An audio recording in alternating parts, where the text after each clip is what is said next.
शीत युद्ध। दुनिया दो हिस्सों में बटी हुई थी, एक तरफ अमेरिका, दूसरी तरफ सोवियत संघ। और भारत ने कहा हम गुटनिरपेक्ष हैं, किसी के साथ नहीं। लेकिन अगर हम ध्यान से देखें तो भारत का झुकाव सोवियत संघ की तरफ साफ दिखता था। हाँ बिल्कुल। तो आज के इस डीप डाइव में हम यही समझने की कोशिश करेंगे, आखिर क्यों गुटनिरपेक्ष होने का दावा करने वाला भारत असल में सोवियत खेमे के इतना करीब था। ये सवाल बहुत ही दिलचस्प है, क्योंकि इसकी वजह वैचारिक नहीं थी जैसा कि कई लोग सोचते हैं। मतलब समाजवाद या कम्युनिज्म का एंगल नहीं था? नहीं, शुरुआत में तो बिल्कुल नहीं। इसकी जड़ें पूरी तरह से जमीनी थीं, भू राजनीतिक। और इस पूरी कहानी के केंद्र में था भारत का सबसे बड़ा प्रतिद्वंदी, पाकिस्तान। अच्छा, तो पाकिस्तान इस समीकरण में कैसे आया? देखिए, 1950 के दशक में अमेरिका का एक ही लक्ष्य था, सोवियत संघ के साम्यवाद को रोकना। उनकी कंटेनमेंट पॉलिसी। बिल्कुल।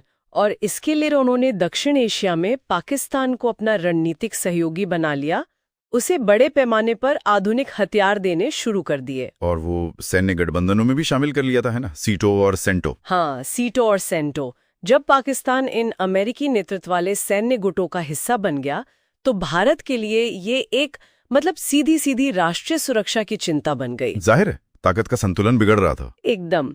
तो उस संतुलन को बराबर करने के लिए भारत को भी एक शक्तिशाली दोस्त चाहिए था, और वो दोस्त बना सोवियत संघ। लेकिन ये दोस्ती सिर्फ हथियारों तक नहीं थी। नहीं, बिल्कुल नहीं। असली मदद तो पर्दे के पीछे मिल रही थी, संयुक्त राष्ट्र में, खासकर कश्मीर के मुद्दे पर। आप यूएन सुरक्षा परिषद में सोवियत वीटो की बात कर रही हैं? हाँ, वीटो पावर। जब भी अमेरिका या ब्रिटेन कश्मीर पर भारत के खिलाफ कोई प्रस्ताव लाते, सोवियत संघ उसे अपनी वीटो शक्ति से रोक देता था, एक राजनीतिक ढाल की तरह। बिल्कुल। 1957 में, फिर 1971 में कई बार ऐसा हुआ, और इससे भारतीय नीति निर्माताओं के मन में ये बात बैठ गई कि सोवियत संघ ही संकट के समय का सच्चा दोस्त है। ठीक है, तो यूएन में तो मदद मिल गई, लेकिन जमीन पर इस दोस्ती की असली परीक्षा कब हुई? मेरा मतलब है युद्ध के समय। 1971 बांग्लादेश मुक्ति संग्राम, वो इस रिश्ते का कह सकते हैं चरम बिंदु था। उस समय भारत को दो तरफा हमले का डर था, है ना? हाँ, बहुत बड़ा डर था। एक तरफ से पाकिस्तान और दूसरी तरफ से उसके सहयोगी चीनी और अमेरिका हमला कर सकते थे। और इसी से बचने के लिए भारत ने सोवियत संघ के साथ वो संधि की, अगस्त 1971 में, शांति, मैत्री और सहयोग की संधि।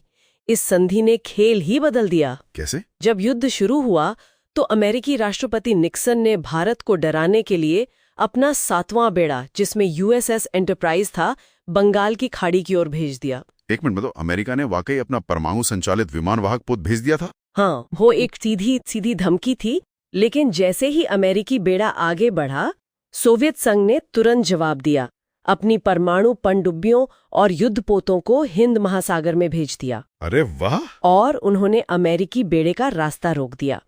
इस एक घटना ने साबित कर दिया कि सोवियत संघ सिर्फ बातों का नहीं, बल्कि एक्शन का भी साथी है। ये तो हुई सैन्य और राजनीति की बात, लेकिन इस सब के लिए पैसा कहाँ से आ रहा था? भारत के पास विदेशी मुद्रा तो ज्यादा थी नहीं। यहीं पर इस रिश्ते का एक और बहुत अनोखा पहलू सामने आता है, आर्थिक पहलू। अच्छा। भारत को भारी उद्योग लगाने थे, जैसे स्टील प्लांट। अमेरिका इसके लिए तैयार नहीं था। सोवियत संघ ने न सिर्फ भिलाई और बोकारो में मदद की, बल्कि एक कमाल का ट्रेड सिस्टम भी बनाया, रुपया रूबल ट्रेड। बिल्कुल। इसके तहत भारत सोवियत संघ से खरीदे गए टैंकों और विमानों का भुगतान डॉलर में नहीं, बल्कि भारतीय रुपये में करता था। और फिर सोवियत संघ उन रुपयों का क्या करता था? वो उन रुपयों का इस्तेमाल भारत से चाय, कॉफी और कपड़े जैसी चीजें खरीदने के लिए करता था। कमाल है, मतलब हमारा कीमती विदेशी मुद्रा भंडार भी बच गया और हमारा सामान भी बिक गया। हाँ, दोनों के लिए एक फायदे का सौदा। तो इस सब का आज क्या मतलब है? इस रिश्ते की विरासत क्या है? विरासत बहुत गहरी है। पहली तो ये कि भारतीय सेना आज भी अपने 60% से ज्यादा सैन्य साजो सामान के लिए रूस पर निर्भर है। और विदेश नीति पर भी असर हुआ होगा? बहुत ज्यादा।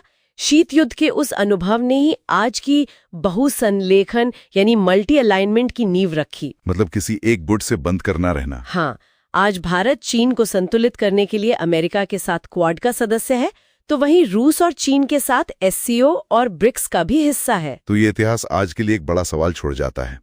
क्या दशकों पुराना विश्वास और दोस्ती आज की बदलती दुनिया और नए भू राजनीतिक टकरावों पर भारी पड़ सकती है। या फिर अंत में हर देश को अपने हितों के लिए अकेले ही खड़ा होना पड़ता है।